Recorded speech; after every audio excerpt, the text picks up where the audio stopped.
Hi everyone, welcome back to my channel. I hope you have all had a lovely day so far. I'm coming to you today with another monthly TBR video, this time for the month of August. So I think I'm going to be talking through about 15 books because so far this month it is the 28th today and I have read 15 books this month. So I think 15 is probably a good number for me to go into August, and then at least that way I have a little bit of a guide as to what I want to read. And if I want to steer away from that guide, I can do that as well. So I think 15 is a good number. If I want to read more, I'll have to have to think about it during the month. But I think 15 is a good anchor. I'd like to get at least 10 of them, I think, read in this month. So we'll see how we go. But let's get into it. I'm kind of splitting this into 4 categories. I have physical books that I will definitely get to, maybe not finish, but at least start. I have physical books that I own, but they're kind of just filler books, just so I can kind of cross them off my physical TBR, but I'm not in a rush to get to those. They're more just in case other books don't arrive. I then have library books that may arrive, may not arrive, and they're physical books as well. So that's kind of why I have that backup my book section. And then 4th, I have audiobooks. So I always have an audiobook on the go along with a physical book.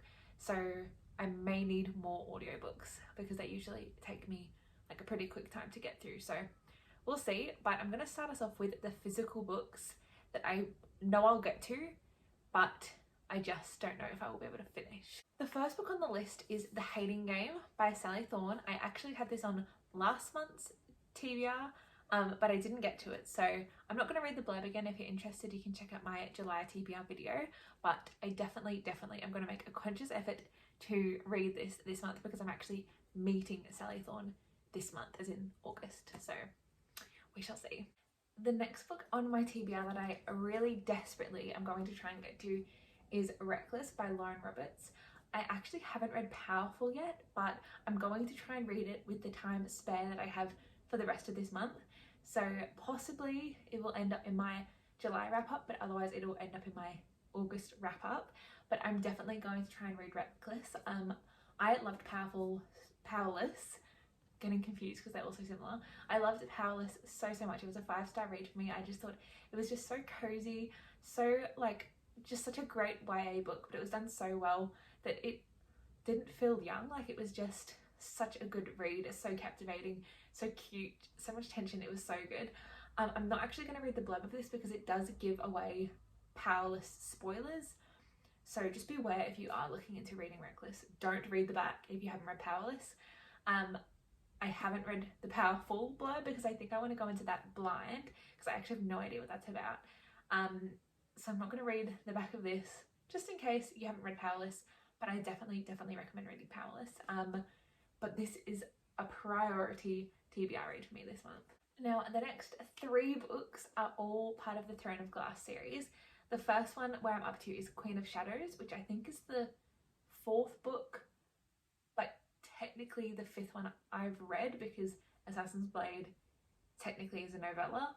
And then also Empire of Storms and Tower of Dawn as well, possibly. I'm going to do the tandem read. I'd like to at least have them started in August. I don't think I will have them finished in August, but I'd at least like to say I've started them, even if it's just literally 50 pages on each of them.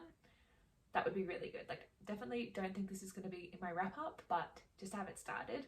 I would read the Queen of Shadows blurb, but again, it has spoilers for the rest of the book, so I'm not going to read that because it definitely gives away a big plot twist that happens in kind of midnight, I think. But essentially it looks like it's going to be a big fighting book. I know a lot happens in this, so I'm really excited. I will vlog my thoughts on this book, so if you're interested in hearing that, stay tuned because there will be a full-on vlog coming specifically for that book. So that was actually all the definite priority reads that I would like to have at least started. I'll go into my library picks now because obviously it will depend if these come whether I read the physical books that I own. The first book that I really want to try and get from the library is The Paradise Problem by Christina Lauren. I'm second in the queue at the moment, so possible that it will arrive in the month of August, but I have been waiting for a long time to get this because obviously it is a new book. But I will read out the blurb for this one. Anna Green thought she was marrying Liam Weston for access to subsidised family housing while at UCLA. She also thought she'd signed the divorce papers when the graduation caps were tossed, and they both went on their merry ways. 3 years later, Anna is a starving artist living paycheck to paycheck, while West is a Stanford professor. He may be one of 4 heirs to the Western Foods conglomerate? I don't know what that word is. But he has little interest in working for the heartless corporation his family built from the ground up. He's interested, however, in his $100 million inheritance. There's just one catch. Due to an antique clause in the grandfather's will, Liam won't see a penny until he's been happily married for 5 years. Just when Liam thinks he's in the home stretch, pressure mounts from his family to see this mysterious spouse, and he has no clue but to turn to the one person he's afraid to introduce to his 1% parents, his unpolished, not-so-ex-wife. But in the presence of his family, Liam fears quickly shift from whether the feisty, foul-mouthed, paint-splattered Anna can play the part of whether the toxic world of wealth will corrupt someone as pure of a heart as his surprisingly grounded and loyal wife. Liam will have to ask himself if the price tag on the flimsy cover story is worth losing true love that sprouted from a lie. It just sounds so cute. I love a fake dating. Anytime it has me sold. I'm so excited to, that's actually the first time I've actually read the blurb of this. I just wanted to get it because it's a new Christina Lauren, but I can't wait to get stuck into this. It seems like it's going to be really cute and like maybe found family sort of vibes. The only thing I don't like is my boyfriend's name is Liam. So any book that involves Liam, I'm like, Anna. So I don't know, it's going to be interesting, but I'll just have to pretend, get that out of my mind. So, but yeah, I'm really, really excited. Also, I'm reading the blurb off my laptop, so that's why I'm looking down. The next library book that I'm really hoping comes, and I actually think it's on the way, like it says in transit, so I'm pretty sure I will definitely get this for the month of August, is Beach Read by Emily Henry. This isn't new. Everybody seems to love this book, but this is the last Emily Henry that I have to read before I've read all of hers. So that's really exciting. So I just thought, I'm just going to get it done. The month of August, finish it up. I've now read all of Ali Hazelwood's, and that's the only author that I've actually read all of her books. So may as well add a pen onto the list of those. But I will read the blurb of this one in case you haven't read this before. A romance writer who no longer believes in love and a literary writer stuck in a rut engage in a summer-long challenge that may just upend everything they believe about happily ever afters. Augustus Everett is an acclaimed author of literary fiction. January Andrews writes best-selling romance. When she pens a happily ever after, he kills off his entire cast. They're polar opposites. In fact, the only thing they have in common is that for the next 3 months, they're living in neighbouring beach houses, broke and bogged down with writer's block. Until one hazy evening, one thing leads to another and they strike a deal designed to force them out of their creative ruts. Augustus will spend the summer writing something happy, and January will pen the next great American novel. She'll take him on field trips worthy of any rom-com montage, and he'll take her to interview surviving members of Backwoods Death Cult, obviously. Everyone will finish a book and no one will fall in love, really. I think this looks like such a cute premise for a book, so I'm so excited. Anything that's like a book talking about books is just a 10 out of 10. Like, it's just so nice to be a reader and be reading about readers, or like reading about writers, or reading about like librarians. Anything like that is just such a fun concept, so I cannot wait. And this is like so highly praised. I think this nominee for Best Romance in 2020. I don't think it won, but I mean, seriously, to be a nominee is just incredible. So I'm so excited to read this, and then I might do a little Emily Henry ranking on my Instagram, maybe. We shall see. But super excited to get stuck into that one for sure.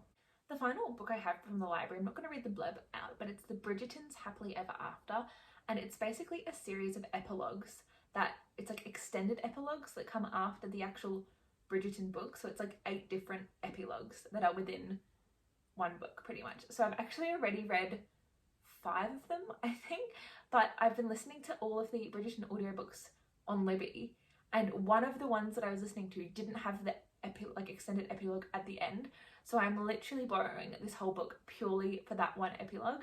I really don't care about them, like the epilogues are kind of neither here nor there for me, but I think it'll be good to just have that book, be able to read that one epilogue, say I've finished it, and like actually feel like I've completed the series in full, and then I can count the epilogues as one book, because I haven't been counting them as separate books because they're only like an hour and a half of listening, or I don't know how many pages, but they wouldn't be many pages each. So I think counting them all as one book makes sense, and then that way I can cross them all off on Goodreads and feel actually accomplished instead of just missing one epilogue. I have no idea why Libby doesn't include that epilogue at the end of this one book. I think it was like the 5th book in the series didn't have it or something. So very annoying, but it is what it is. I'm still excited to, yeah, just get into it, get it finished. I think I'm like 3rd in the series for this one, so I don't actually know if it'll arrive this month, but if it does, another good one to just get off the list. As I was talking about earlier though, it's possible that those physical books won't arrive and I might have a few days or weeks without having a physical book, which we can't have because I always like to have one on the go with my audiobooks.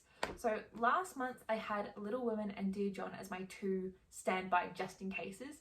I actually did read Little Women, which I'll talk about in my wrap up, but I didn't read Dear John, and I just have it as a physical copy. I'm not going to read the blurb, but it's there. It's a physical book I own. I may as well read it eventually. And the other one for this month is Paper Towns by John Green. I'm also not going to read the blurb for this because I don't know if I'll be bothered to read this. I'll probably get this one done first out of the 2 if I were to, just because I've had this on my TBR for longer, but I'm really not fussed about either. This may even be an audiobook on Libby or something, so I might read it in that way. This isn't, so I'm not going to read this as an audiobook, but if I have the time, I'll check that out and see if I can listen to that one, possibly if I have time. But yeah, there's just 2 that kind of on rotation just in case. Would like to just get them done so I can say I've read them, and obviously as I own the physical copies, that would be good. So to wrap it all up, I have a few audiobooks that I'd like to listen to this month. The first 2, and I'm going to actually try and finish it this month, is the 2 last Bridgerton books, because as I was saying, I obviously have finished 6 except for 1 epilogue and would like to just get the series finished. I've been reading it for the last few months, but I've only got 2 books to go, so I may as well just get that done, prioritised, out the way. So I'm pretty sure this is following Hyacinth and Gregory, so the 2 youngest of the kids. So it'll be nice to just finish it up. I have heard really good things about Hyacinth's book, so I'm really excited for that. I think that's the 7th book. So yeah, I'll try and get that done pretty soon. It would be good to just have that series finished, as it is an 8-book series, which is obviously quite a chunky series. So it'll be nice to have that finished, and then I can kind of just move on, get a new series prioritized. I think I might listen to like the Hunger Games or something on audiobook after I finish that, because I don't really like to have too many series on a go if I can help it, but it would be good to just, yeah, get stuck into something new. I'm excited for that. The next audiobook I would like to listen to is Tom Lake by Anne Patchett. This was a nominee for the Best Fiction last year, so it's obviously a very new book, and it's actually narrated by Meryl Streep. So that's why I'm so excited to have this one as an audiobook. And during the course of filming this video, I just got a notification from Libby saying it's ready. So that is so excited. I'm really, really excited to read this one. I actually haven't read the back. I don't even know what this is about, but knowing that it's 1, have been nominated last year, 2, narrated by Meryl Streep, 3, a Reese's Book Club pick, like, recipe for success in my eyes. So I'm going to read this now for the first time, and let's see what it's actually about. In the spring of 2020, Lara's 3 daughters returned to the family's orchard in northern Michigan. While picking cherries, they begged their mother to tell them the story of Peter Duke, a famous actor with whom she shared both a stage and a romance years before at a theatre company called Tom Lake.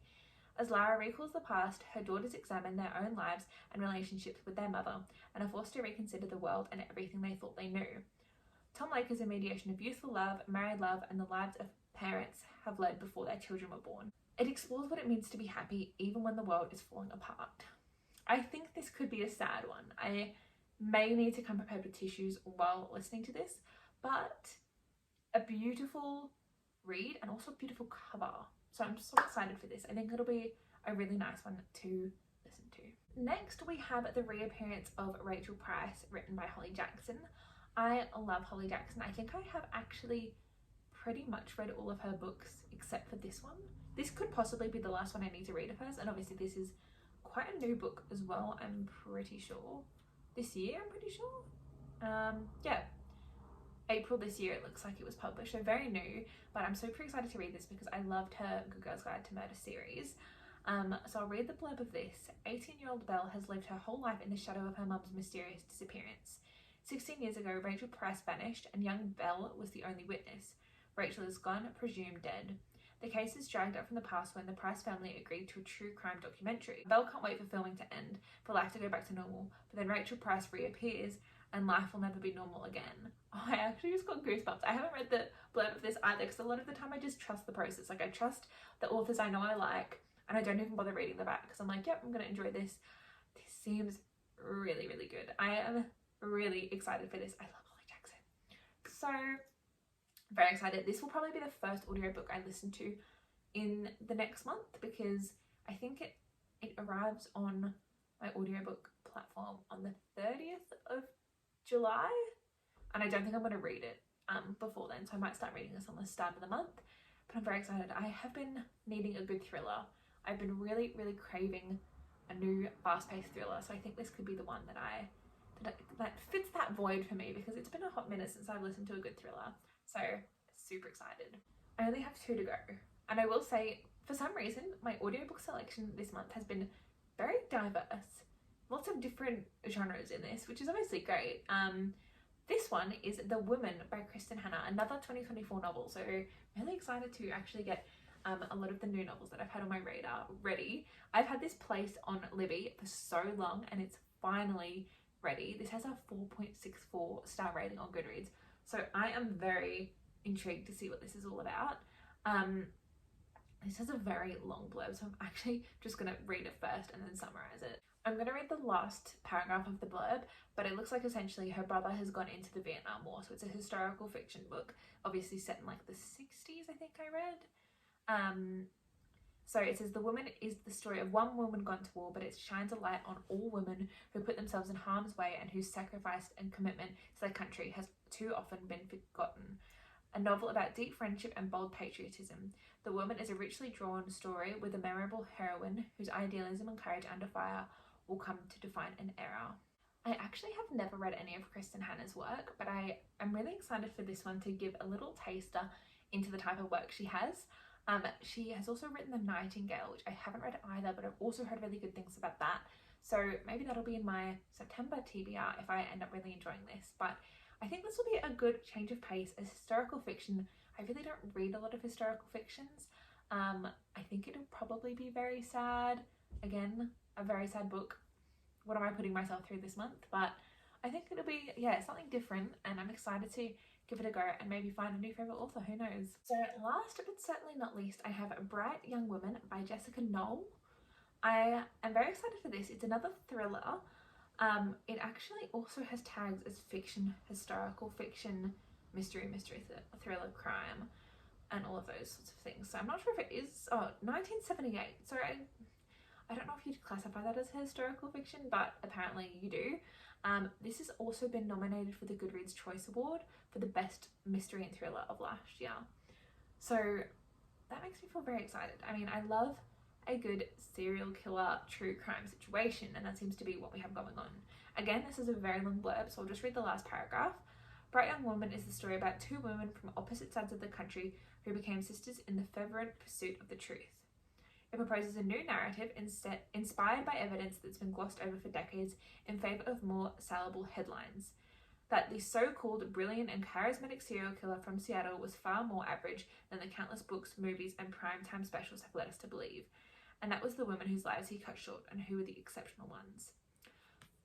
I don't know if this is meant to give like Ted Bundy, but I was just getting like a full Ted Bundy vibes, like charismatic serial killer that everyone's like, no, it can't be him. He's so charismatic. He's so great.